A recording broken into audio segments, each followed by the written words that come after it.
In this guide, we'll show you how to fix the issue of iPhone apps not downloading. If you find this helpful, don't forget to like the video and subscribe. It can be frustrating when apps won't download on your iPhone, but there are several fixes you can try. First, go to the App Store and tap on the app you're trying to download. Scroll down and check to see if it is the file size. For example, this one is 389.3 megabytes. Then open the Settings app, scroll down to General and tap iPhone Storage. Make sure you have at least a few gigabytes of free space. If the app is large, you'll need even more.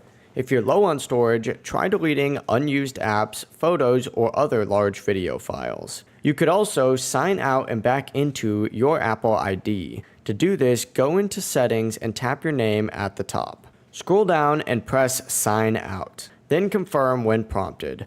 Once signed out, close the App Store completely. Reopen it to ensure it registers that you're signed out and return to Settings to sign back in with your Apple ID. Now head back to the App Store and try downloading that app. If you are still having trouble, you can force restart your phone. To do this, quickly press and release the volume up button, quickly press and release the volume down button, then press and hold the side power button until the screen goes black and the Apple logo appears. Once your phone restarts, open up the App Store one more time and try downloading that app. Hopefully these solutions resolve your issue. If you like this video, make sure to like and subscribe.